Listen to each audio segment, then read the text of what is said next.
ये एक ट्यूब है, इस ट्यूब के अंदर दो इलेक्ट्रोड्स, कैथोड एंड एनोड बोलते हैं.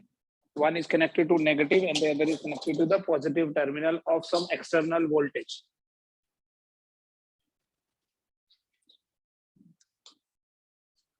अभी नॉर्मल सिचुएशन में तो करंट इसमें नहीं फ्लो करेगी बिकॉज कोई कंडक्टिंग पाथ नहीं है बिटवीन कैथोड एंड एनोड. लेकिन अगर हम लाइट अलो करते हैं टू फॉल इन,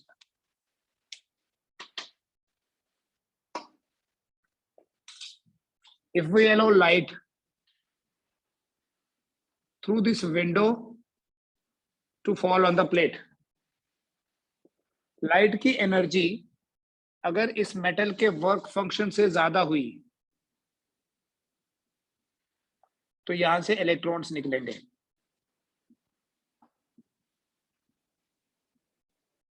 उन इलेक्ट्रॉन्स के पास काइनेटिक एनर्जी तो होगी ही,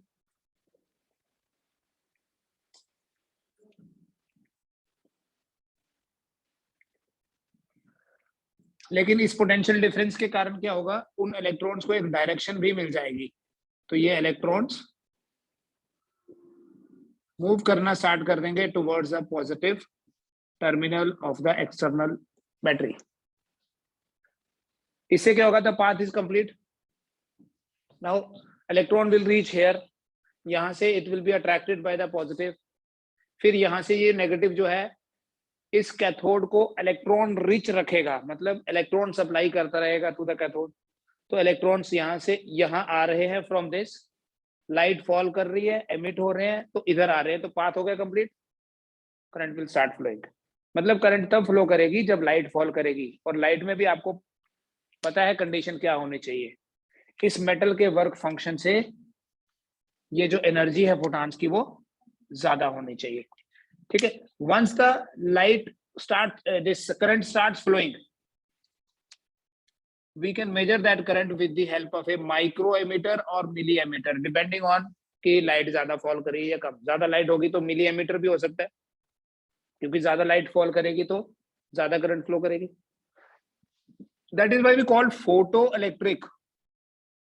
ये जो फोटॉन्स हैं, फोटॉन्स की एनर्जी मिल गई इन इलेक्ट्रॉन्स को, और इसीलिए बेटा इन इलेक्ट्रॉन्स को भी फोटो इलेक्ट्रॉन्स बोलते हैं.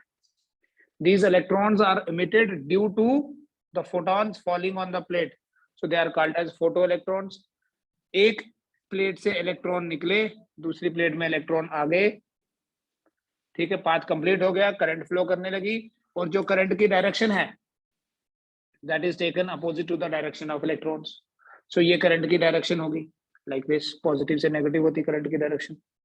इस करंट को फोटो इलेक्ट्रिक करंट बोलते हैं. ये करंट सिर्फ इस पोटेंशियल की वजह से नहीं है, इस करंट का जो मेन रीजन है that is these photons falling on it.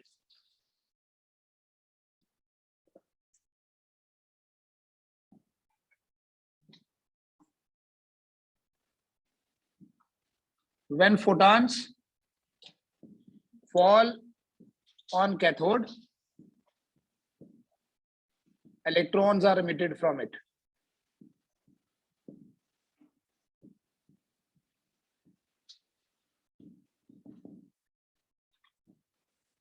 These emitted electrons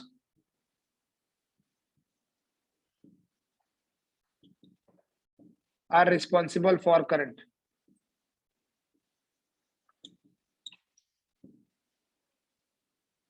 This current is called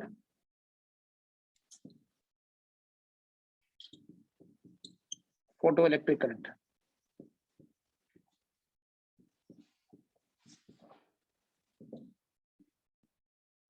तो ये करंट किसकी वजह से फ्लो कर रही है, फोटॉन्स की वजह से फ्लो कर रही है मेनली.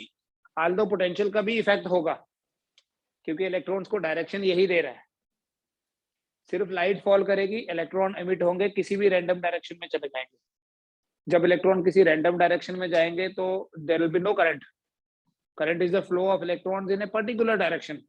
वो जो पर्टिकुलर डायरेक्शन है वो इसलिए है क्योंकि पोटेंशियल डिफरेंस है. And that is why both are required. Potential difference इसलिए चाहिए ताकि इलेक्ट्रॉन्स को डायरेक्शन मिले, और लाइट इसलिए चाहिए ताकि इलेक्ट्रॉन्स तो मिले, इलेक्ट्रॉन्स अवेलेबल तो लाइट की वजह से ही है, ठीक है। So both are required, so these photons have a energy which will be transferred to the energy of these electrons, so that is why photo electrons, और करंट को बोलते हैं फोटो इलेक्ट्रिक करंट। फोटॉन्स की वजह से electricity, अगर हम यहाँ पर कोई बल्ब लगा दें, then we can see the effect, current थोड़ी दिखेगी, या तो एमीटर में दिखेगी डिफ्लेक्शन, या फिर अगर आप बल्ब लगाओगे तो बल्ब ऑन हो जाएगा अगर करंट सफिशिएंट हुई तो, ठीक है। तो अगर हम लाइट को स्विच ऑफ कर दें, मतलब ये विंडो क्लोज कर दें, लाइट फॉल नहीं करेगी, लाइट फॉल नहीं करेगी तो इलेक्ट्रॉन्स एमिट नहीं होंगे, इलेक्ट्रॉन्स एमिट नहीं होंगे तो करंट फिर से नहीं फ्लो करेगी। मतलब सिर्फ इसकी वजह से नहीं है, ये होते हुए भी करंट जीरो हो सकती है। तो मेनली जो है वो इलेक्ट्रॉन्स की अवेलेबिलिटी है, उसके बाद इलेक्ट्रॉन्स को डायरेक्शन देनी है, ठीक है। Direction is not more important here, यहाँ पर अवेलेबिलिटी इज मोर इंपॉर्टेंट, क्योंकि डायरेक्शन तो तभी देंगे, तभी डायरेक्शन की बात करेंगे जब इलेक्ट्रॉन्स होंगे तो।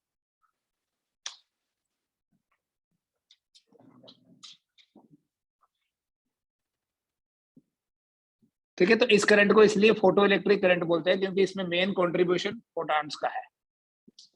Will now discuss the factors affecting, मैंने बोला था एक ही मेन क्वेश्चन है इसमें, factors affecting photo electric current, short में पीईसी लिखूंगा।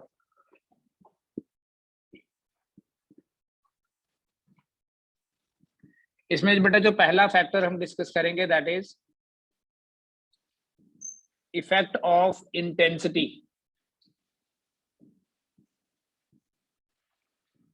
इफेक्ट ऑफ इंटेंसिटी, अभी इंटेंसिटी समझो बेटा होता क्या है, तो आपको ये इफेक्ट भी पता चल जाएगा। Intensity is the number of photons falling per unit area per unit time। किसी यूनिट एरिया पे कितने फोटॉन्स फॉल कर रहे हैं, दैट रिप्रेजेंट्स इंटेंसिटी। कैसे चेंज करते हैं वो बताऊंगा। सोचो अगर ज्यादा फोटॉन्स फॉल करेंगे तो ज्यादा इलेक्ट्रॉन्स निकलेंगे, 1 to 1 है ना, जितने फोटॉन्स उतने इलेक्ट्रॉन्स, एटलीस्ट उतने तो है ही हैं। तो जब हम इंटेंसिटी बढ़ाएंगे बेटा, इंटेंसिटी बढ़ाने से बढ़ेगा क्या, कितने फोटॉन्स फॉल करेंगे वो नंबर बढ़ जाएगा, और जब वो नंबर बढ़ेगा, नंबर ऑफ फोटॉन्स जब बढ़ेगा तो नंबर ऑफ फोटॉन्स बढ़ने से जो इलेक्ट्रॉन्स इमिट हुए हैं वो भी बढ़ेंगे, और जब ज्यादा इलेक्ट्रॉन्स इमिट होंगे तो सर्किट में ज्यादा इलेक्ट्रॉन्स फ्लो करने से क्या होगा, करंट विल इंक्रीज। ठीक है, इसलिए जब हम इंटेंसिटी बढ़ाते हैं तो करंट बढ़ती है। बाकी फैक्टर्स को अगर हम सेम रखें, एनर्जी को चेंज नहीं करें, फ्रीक्वेंसी को चेंज नहीं करें, photo electric current increases with increase in intensity।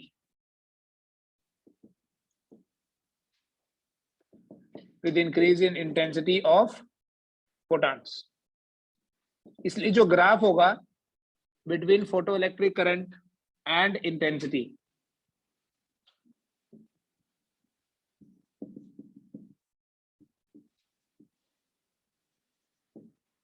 that will be a straight line। मतलब अगर इंटेंसिटी जीरो है, जीरो इंटेंसिटी का मतलब फोटॉन्स फॉल नहीं कर रहे, नो फोटॉन, क्योंकि इंटेंसिटी सीधा याद रखो नंबर ऑफ फोटॉन्स है। तो जब इंटेंसिटी जीरो है मतलब फोटॉन्स नहीं है, फोटॉन्स नहीं है तो इलेक्ट्रॉन्स भी नहीं होंगे, और इसलिए ये जो ग्राफ है ये ओरिजिन से स्टार्ट हो रहा है। And this is the reason, see current को हम आई से रिप्रेजेंट इसीलिए करते हैं क्योंकि करंट आई पे डिपेंड करती है, विच इज इंटेंसिटी। अदरवाइज कोई लॉजिक नहीं है, करंट को सी से कर देते या किसी और लेटर से कर देते। Why current is represented by I, because current depends on the intensity of light. तो इंटेंसिटी ही है, इंटेंसिटी इज इनडायरेक्टली करंट।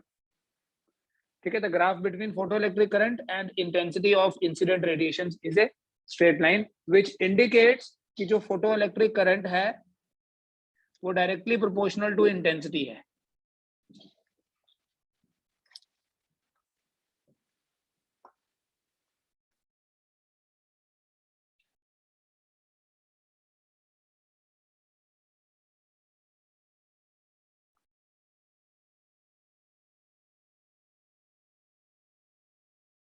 ठीक है,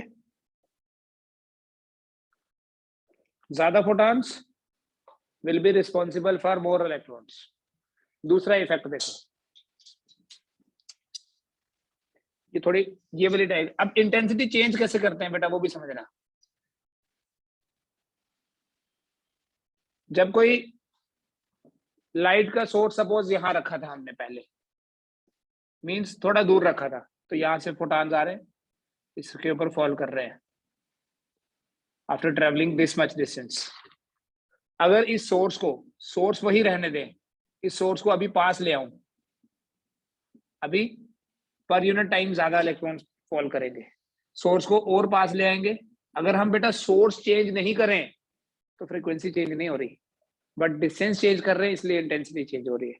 सो अगर दूर होगा सोर्स तो less number of photons will fall पर सेकेंड, और अगर सोर्स को पास लाएंगे तो ज्यादा इलेक्ट्रॉन्स फॉल करेंगे पर सेकेंड, ज्यादा फोटॉन्स फॉल करेंगे पर सेकेंड, इसलिए ज्यादा इलेक्ट्रॉन्स इमिट होंगे।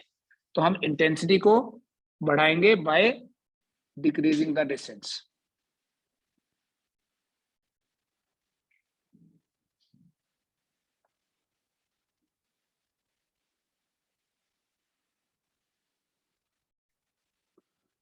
नेक्स्ट बेटा हम बात करेंगे इफेक्ट ऑफ पोटेंशियल।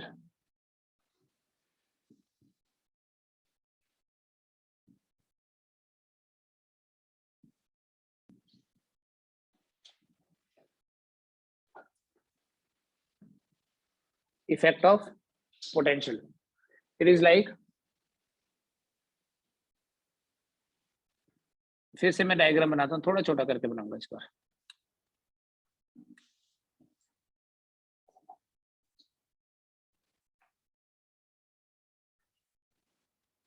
ये कैथोड और ये anode, through this window light is coming, ये है बेटा। अगर हम इसे वेरी करें, पोटेंशियल बढ़ाएं, तो अगर ओम्स लॉ के हिसाब से सोचा जाए, बोले पोटेंशियल बढ़ाएंगे तो करंट तो बढ़ेगी, but it is not according to Ohm's law. हाँ, पोटेंशियल बढ़ाने से करंट तो बढ़ेगी, बट नॉट लीनियरली। वो समझना कैसे, थ्योरेटिकली मैंने आपको बताई ये चीज। मान लीजिए बेटा यहां से लाइट फॉल कर रही है, पहली चीज ये लाइट तो होनी ही चाहिए। किसी पर्टिकुलर टाइम पे कितनी वोल्टेज है वो मेजर करने के लिए हम यहाँ वोल्ट मीटर लगा देते हैं। ये तो वेरिएबल है ना, मान लो इसकी रेंज है 0 to 50, तो किसी पर्टिकुलर टाइम पे कितनी रखी है, 0 से ही स्टार्ट करा हमने, 0, 1 या 0, 5, 10, 15 इंटरवल्स में बढ़ाते जा रहे 5-5 के। तो ये वोल्ट मीटर हमें वो पर्टिकुलर बताएगा कि अभी कितनी है। ठीक है, अब इस देखने से नहीं पता, उसमें रियोस्टेट का पोजीशन चेंज कर देंगे, यहाँ वेरिएबल रेजिस्टर लगाते हैं, उसका पोजीशन चेंज कर देते हैं, ये चेंज हो जाता है। तो फॉर द टाइमिंग आप सिर्फ ये एज्यूम करो कि ये वेरिएबल बैटरी है, हम इसके पोटेंशियल को चेंज कर रहे हैं और देख रहे हैं उसका इफेक्ट क्या है। इफेक्ट किस पे देखना है, करंट पे। करंट के लिए वी हैव माइक्रोमीटर हियर। ध्यान से देखना, अगर मैं इसे 0 रखूं, लाइट फॉल कर रही है, will keep the intensity fixed. अब इस सोर्स को यहां से नहीं हिलाना है, क्योंकि अभी हम इंटेंसिटी का इफेक्ट नहीं, अभी हम इस पोटेंशियल का इफेक्ट देखना चाहते हैं। इंटेंसिटी का इफेक्ट देखना था तो हम क्या करेंगे, सोर्स को पास लाएंगे, इंटेंसिटी बढ़ती जाएगी, और हम देखेंगे कि जब सोर्स पास आता है तो इलेक्ट्रॉन्स ज्यादा निकलते हैं, करंट बढ़ जाती है, राइट। वो लीनियर ग्राफ था। अभी will keep the source here only, इसको 0 से स्टार्ट करेंगे, एंड लेट अस सी कि ग्राफ कैसा बनता है बिटवीन पोटेंशियल V, ये V है, यहां भी लिखा मैंने, और इधर IP ले लेता हूं, that is photo electric current. अगर वोल्टेज 0 है, मींस ये कनेक्ट नहीं किया, can we expect some current? Should we expect some current और नॉट? Yes, why? यहां से बड़े सारे इलेक्ट्रॉन्स निकल रहे हैं, तो ऐसा थोड़ी है कि सारे के सारे इलेक्ट्रॉन्स आगे पीछे चले जाएंगे, कोई इलेक्ट्रॉन यहाँ नहीं आ सकता क्या? अगर उसके पास सफिशिएंट काइनेटिक एनर्जी होगी, क्या बताया था, जो एनर्जी ऑफ इंसिडेंट रेडिएशंस है, एक तो इलेक्ट्रॉन को निकालेगी, दैट इज वर्क फंक्शन, और दूसरा उसको काइनेटिक एनर्जी भी तो देगी। तो अगर काइनेटिक एनर्जी मिल गई तो ये वाला पाथ जो यहाँ से यहाँ था इनकम्प्लीट था, जो टूटा हुआ था वो कंप्लीट हो गया। That means we can expect small amount of current even when the potential is not there. Voltage zero है फिर भी करंट थोड़ी फ्लो करेगी, ठीक है। फिर क्यों? क्योंकि हमने लाइट की इंटेंसिटी को, मतलब फोटॉन्स तो फॉल कर ही रहे हैं ना। फिर हम वोल्टेज बढ़ाना शुरू कर देते हैं। मैं 5 के इंटरवल्स में बढ़ाया, 5 वोल्ट कर दिया, देखा थोड़ी करंट हो गई, पहले से बढ़ गई, ठीक है। फिर हमने 10 वोल्ट किया, करंट और बढ़ गई, 15 वोल्ट किया, करंट बढ़ गई। उसके बाद हम वोल्टेज बढ़ा रहे हैं लेकिन करंट नहीं बढ़ रही, करंट कांस्टेंट हो गई। क्यों कांस्टेंट हो गई वो चीज समझो, मैं बिल्कुल सिंपल करके समझाऊंगा and I will not repeat.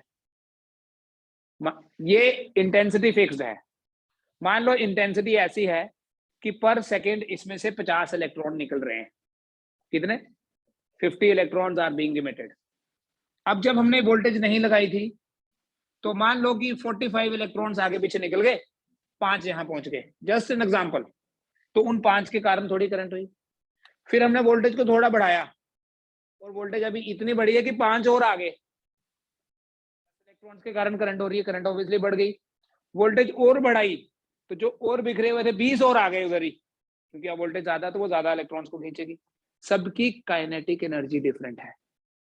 कोई सरफेस से एमिट हुआ है मेटल के और कोई इंटीरियर से एमिट हो आया है। तो जब सारे के सारे इलेक्ट्रॉन्स आना शुरू हो गए, से हमने क्या 15 वोल्ट रखा ना, 15 वोल्ट में सपोज 50 के 50 इलेक्ट्रॉन्स आ गए, तो उसके बाद वोल्टेज बढ़ाने पे करंट कहां से बढ़ेगी? क्योंकि अब तो उतने ही फोटॉन्स निकल रहे हैं, जितने उतने ही इलेक्ट्रॉन्स निकल रहे हैं जितने फोटॉन्स गिर रहे थे, और वो नंबर तो फिक्स है क्योंकि हमने तो इंटेंसिटी को ऐसा रखा था कि 1 सेकंड में 50 निकले। तो पहले 5 आ रहे थे, फिर 10 आना शुरू हुए, जैसे ही 50 आना शुरू हुए उससे ज्यादा तो आ ही नहीं सकते। जब उससे ज्यादा नहीं आ सकते तो उसके बाद वोल्टेज बढ़ाने से करंट को कोई इफेक्ट नहीं होगा। ये नहीं बोलेंगे कि करंट फ्लो नहीं करेगी, करंट कांस्टेंट हो जाएगी, सैचुरेशन हो जाएगी उसकी, ठीक है। क्योंकि अब क्या हो रहा है, अब यहाँ पर पोटेंशियल इतना ज्यादा हो चुका है कि जितने इलेक्ट्रॉन्स इधर से एमिट हो रहे थे मैक्सिमम, वो सारे के सारे इधर ही पहुंच रहे हैं क्योंकि पोटेंशियल बड़ा ज्यादा लग रहा है। तो धीरे धीरे जब हमने यहाँ ज्यादा फोटॉन्स पहुंचाना शुरू कर दिया, ये नंबर उससे ज्यादा नहीं हो सकता जितने यहां से निकले हैं। यहां से निकले कितने, that is decided by intensity जो हमने फिक्स रखी है। इसलिए यहां से मैक्सिमम कितने निकलेंगे वो नंबर फिक्स्ड है, राइट। तो वो नंबर फिक्स्ड है, वही डिसाइड करेगा कि इंटेंसिटी जो है वो मैक्सिमम कितनी हो सकती है, ठीक है। करंट जो है वो मैक्सिमम कितनी हो सकती है, करंट और intensity that is why is similar. लेकिन अगर हम समझना बेटा, इसका मतलब ये हुआ, ग्राफ देख के ऐसा लग रहा है कि इनिशियली क्या है, करंट थोड़ी कम थी, जब वोल्टेज नहीं लगाई थी करंट थोड़ी कम थी, हमने वोल्टेज बढ़ाना शुरू करा, करंट बढ़ने लगी, वो जो स्कैटर्ड इलेक्ट्रॉन्स थे उनको भी डायरेक्शन मिली, और जब सारे के सारे इलेक्ट्रॉन्स को डायरेक्शन मिली तो करंट सैचुरेटेड हो गई, करंट कांस्टेंट हो गई। तो इस करंट को जीरो कैसे करें? ये करंट तो कभी भी जीरो नहीं हुई, इवन जब हमने वोल्टेज नहीं लगाई थी तब भी तो करंट फ्लो कर रही थी। लाइट फॉल कर रही है फिर भी करंट को जीरो कैसे करें? सिंपल मेथड तो ये है कि यहाँ से इस विंडो को बंद कर दो, करंट तो बंद हो जाएगी, but we don't want that. हम इंटेंसिटी को तो चेंज नहीं करना चाहते, हम पोटेंशियल को रिवर्स कर देंगे। मतलब लाइट इसी के ऊपर फॉल करेगी, लेकिन मानो इसके टर्मिनल्स को इंटरचेंज कर दिया, यहां नेगेटिव हो गया और इधर पॉजिटिव, तो क्या अब इलेक्ट्रॉन ऐसे मूव करेंगे? ये अगर मैं इस तरह से सिचुएशन बना दूं, बैटरी के टर्मिनल मैंने उल्टे कर दिए, लाइट तो इसी के ऊपर फॉल कर रही है, अब इधर से इलेक्ट्रॉन जो निकलेंगे, क्या वो इलेक्ट्रॉन इसकी तरफ जाएंगे? कभी नहीं जाएंगे। क्यों? क्योंकि ये तो नेगेटिव है, ये तो इलेक्ट्रॉन को रिपेल करेगा, तो इलेक्ट्रॉन तो इसकी तरफ नहीं आएंगे, इसकी तरफ भी नहीं जाएंगे, इसकी तरफ जाएंगे, लेकिन जब लाइट फॉल कर रही है तो फिर एमिट होंगे, फिर इधर आएंगे, फिर इधर, तो ये वाला पाथ कभी कंप्लीट नहीं होगा, मतलब करंट जीरो हो जाएगी। तो करंट जीरो करने के लिए क्या करना पड़ेगा? एनोड को नेगेटिव करना पड़ेगा। ग्राफिकली देखना, एनोड को नेगेटिव पोटेंशियल लगाना है, तो ग्राफ से करंट को जीरो करने के लिए विल मूव लाइक दिस। तो इस पर्टिकुलर वोल्टेज पे हम बोलेंगे करंट कितनी हो गई, ये एक्स की वो नेगेटिव वैल्यू है जिसमें वाई जीरो है, तो ये पोटेंशियल की वो नेगेटिव वैल्यू है जिसमें I 0 है, x की जगह पोटेंशियल है और y की जगह करंट है। तो ये जो हम नेगेटिव पोटेंशियल अप्लाई करते हैं कहाँ, एनोड पे, एनोड नॉर्मली पॉजिटिव है, but when we apply negative potential at the anode so that we can stop the photoelectrons, इस नेगेटिव पोटेंशियल को बोलते हैं स्टॉपिंग पोटेंशियल। ठीक है, यहां से दो चीजें आपको नोट करनी है, एक the current, photoelectric current,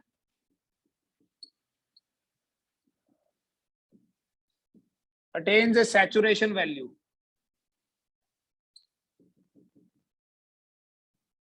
at a particular voltage, और वो सैचुरेशन डिपेंड करता है कि लाइट की इंटेंसिटी कितनी थी। ज्यादा इंटेंसिटी होगी तो सैचुरेशन भी देर के बाद आएगा। जैसे 50 की जगह अगर 100 इलेक्ट्रॉन्स इमिट हुए होते तो सैचुरेशन करंट ज्यादा होती। और दूसरा, the negative potential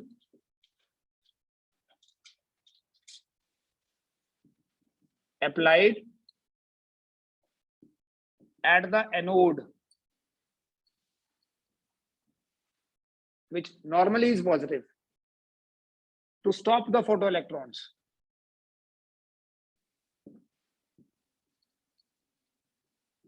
To stop the photoelectrons matlab to make the photoelectric current zero. The negative potential applied at the anode to stop the photoelectrons is known as stopping potential.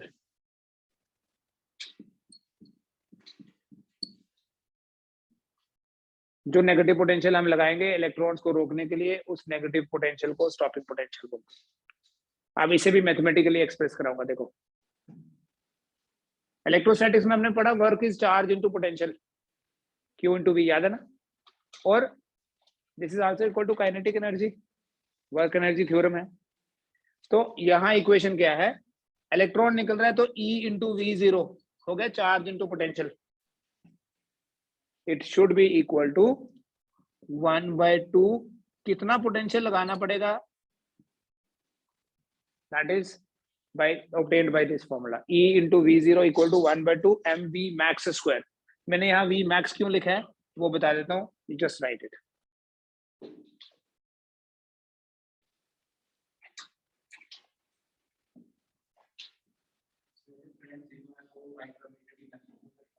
नहीं, current zero है तभी तो पता चलेगा कि micrometer की deflection zero हो गई, अदरवाइज करंट जीरो हो गई हमें पता कैसे चलेगा?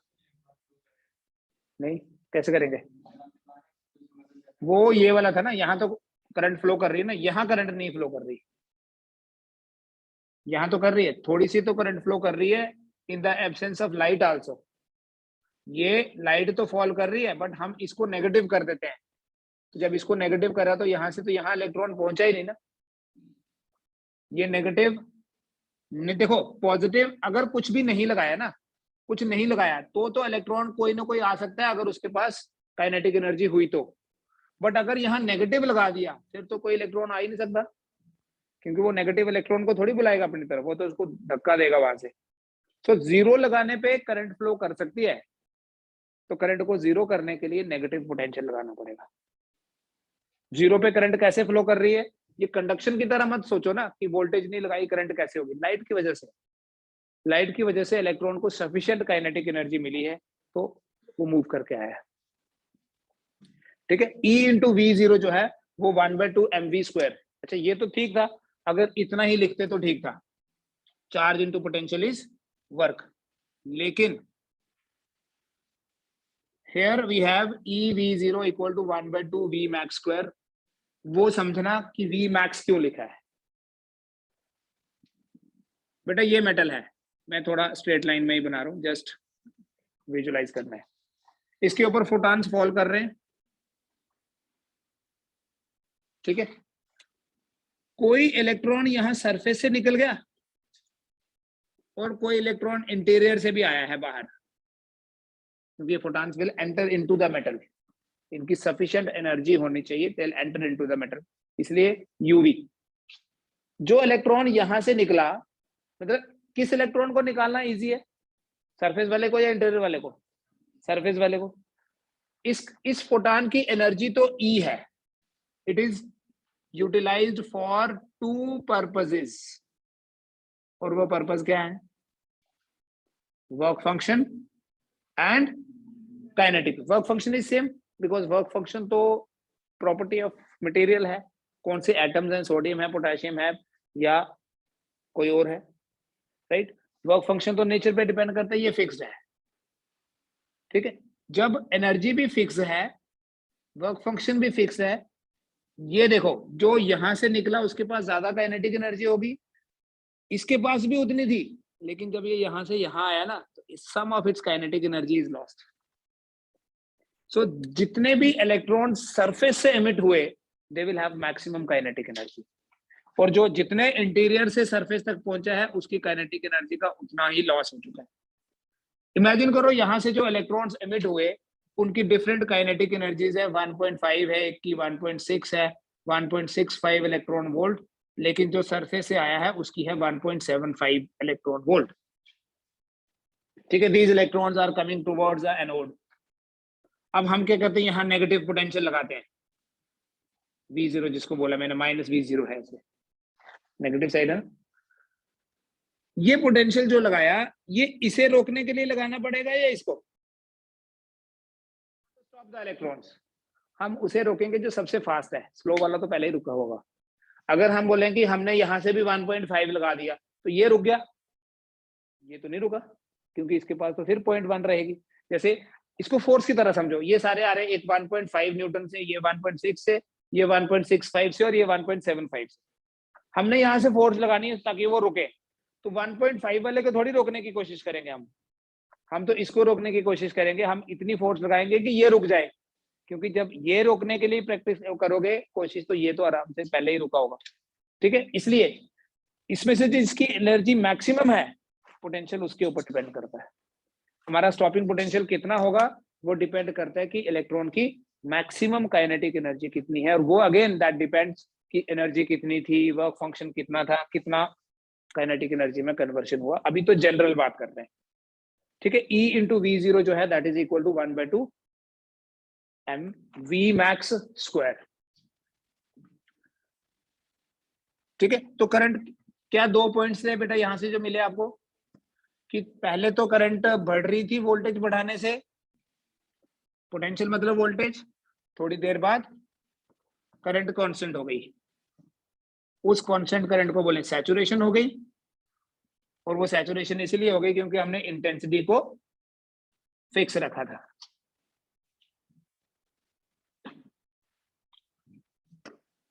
ये ग्राफ हमारे पास बना,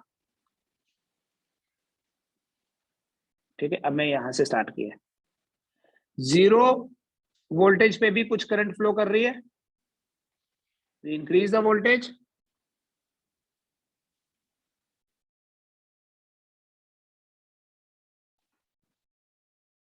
current attains the saturation value.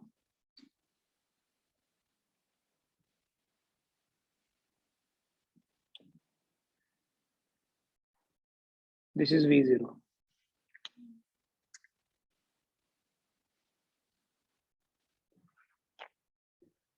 ये जो इंटेंसिटी थी, मान लो ये इंटेंसिटी थी I।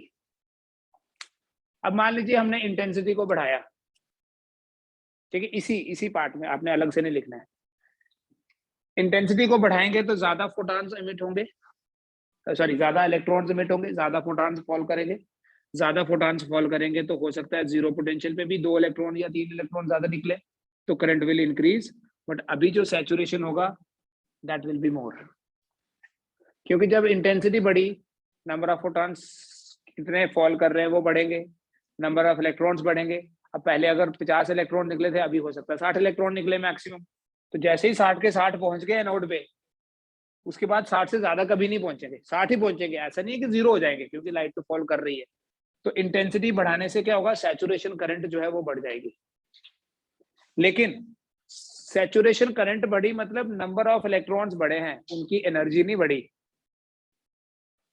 एनर्जी है फ्रीक्वेंसी, फ्रीक्वेंसी तो वही है। Stopping potential will remain same,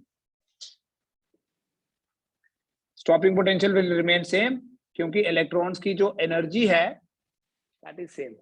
सो दूसरा ग्राफ ये बनाना इसी में, if the intensity of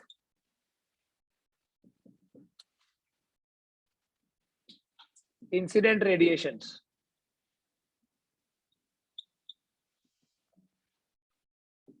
is increased, अगर इंसिडेंट रेडिएशंस की इंटेंसिटी बढ़े then the saturation current increases.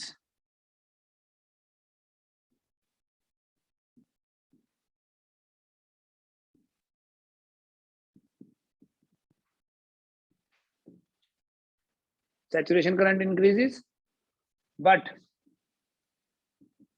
the stopping potential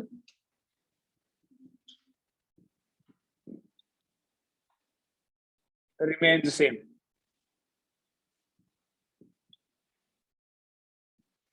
So एक कंक्लूजन आपने यहां से और नोट कर लेना है कि stopping potential is independent of intensity.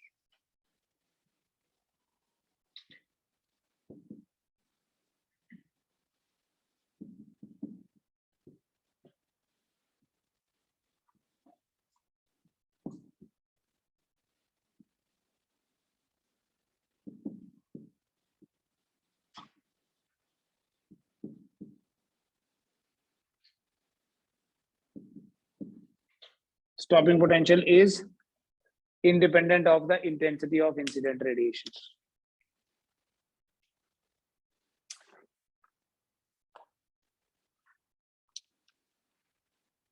कुछ पूछने इसके रिलेटेड तो पूछो।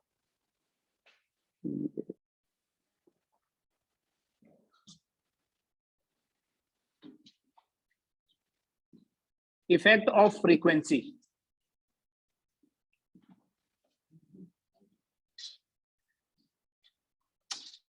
Effect of frequency. Effect of frequency मतलब अगर हम देखो ग्राफ किसके बीच में, आपने वो एक्सपेरिमेंटल सेटअप नहीं बना रहा, will plot A graph between photo electric current and potential. Same potential और फोटो इलेक्ट्रिक करंट के बीच में ग्राफ है, लेकिन हम इंसिडेंट रेडिएशंस की फ्रीक्वेंसी चेंज करके, फ्रीक्वेंसी चेंज करेंगे मतलब सोर्स कोई दूसरा ले लेंगे जिसकी एनर्जी ज्यादा होगी। फ्रीक्वेंसी मतलब energy, because E equals to H nu. So when we increase the frequency that means we have increase the energy. सोचना बेटा इक्वेशन के हिसाब से, इंसिडेंट रेडिएशंस की जो एनर्जी है that is use for two purposes, and what are the purposes? Providing work function and kinetic energy. ठीक है, मान लीजिए एक बार हमने कोई एनर्जी का वैल्यू ले लिया, ग्राफ बनाया, ये ग्राफ बन गया, क्योंकि ग्राफ तो वही है पोटेंशियल और करंट के बीच में, तो ये तो वैसे रहेगा, ये दिस इज V0 और ये आपके पास आ गई I। इंटेंसिटी को चेंज नहीं करेंगे, we are only plotting a graph between voltage and current again. See ये भी आप एग्जांपल डाल सकते हो करंट इलेक्ट्रिसिटी में, non ohmic devices, photo electric cell is non ohmic. बेटा जब हम इंसिडेंट रेडिएशंस की फ्रीक्वेंसी बढ़ाएंगे, फ्रीक्वेंसी बढ़ाने से एनर्जी बढ़ेगी, और जब ये एनर्जी बढ़ेगी तो काइनेटिक एनर्जी बढ़ेगी या नहीं? क्योंकि वर्क फंक्शन तो फिक्स है, वर्क फंक्शन तो मेटल की प्रॉपर्टी है। सो क्या इनडायरेक्टली हम ये बोल सकते हैं कि इंसिडेंट रेडिएशंस की फ्रीक्वेंसी बढ़ने से जो इलेक्ट्रॉन एमिट हुए उनकी काइनेटिक एनर्जी बढ़ेगी? अब पहले वाली एग्जांपल दिमाग में लाओ, जो 1.75 थी उसे रोकने के लिए हमने कुछ पोटेंशियल लगाया था, अब वो 1.75 बढ़ के अगर 1.8 हो गई तो उस पोटेंशियल में तो नहीं रुकेगा ना वो, अब उसके लिए और बड़ा पोटेंशियल लगाना पड़ेगा, मोर नेगेटिव। ठीक है, तो मोर नेगेटिव मींस मान लीजिए ये ग्राफ जो बना, ये बना किसी फ्रीक्वेंसी पे ν1 पे, हमने क्या किया, फ्रीक्वेंसी बढ़ा दी, तो सैचुरेशन वैसी ही है क्योंकि इंटेंसिटी फिक्स्ड है ना। ये ν1 फ्रीक्वेंसी पे अगर ये ग्राफ बना था, ν2 फ्रीक्वेंसी पे ये बनेगा, ν3 फ्रीक्वेंसी पे ऐसा ग्राफ बनेगा।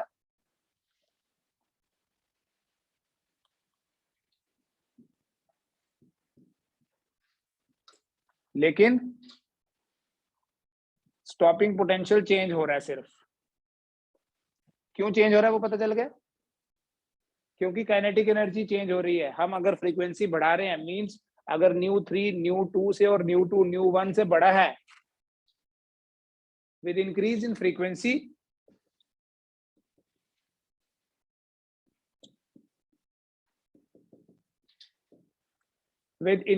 frequency the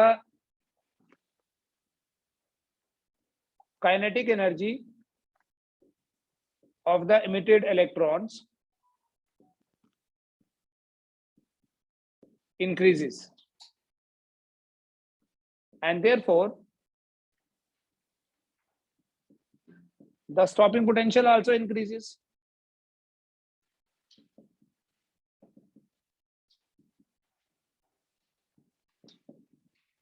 स्टॉपिंग पोटेंशियल बढ़ेगा, ठीक है, बिकॉज फ्रीक्वेंसी बढ़ने से काइनेटिक एनर्जी बढ़ गई है। But the intensity, but the saturation current लिख देता हूं, but the saturation current will remain same. saturation current same रहेगी। क्यों same रहेगी? because intensity is constant. हमने इंटेंसिटी को चेंज नहीं करा, इसलिए सैचुरेशन करंट भी चेंज नहीं होगी। we have changed the frequency, frequency will change energy, energy will change kinetic energy, and kinetic energy will change। तो जितनी ज्यादा फ्रीक्वेंसी उतना ज्यादा स्टॉपिंग पोटेंशियल, ये लिखना है लास्ट में। therefore the stopping potential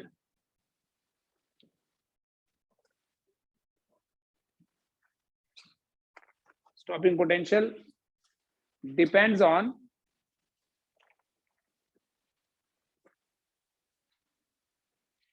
frequency of the incident radiations। ठीक है, we'll continue it tomorrow।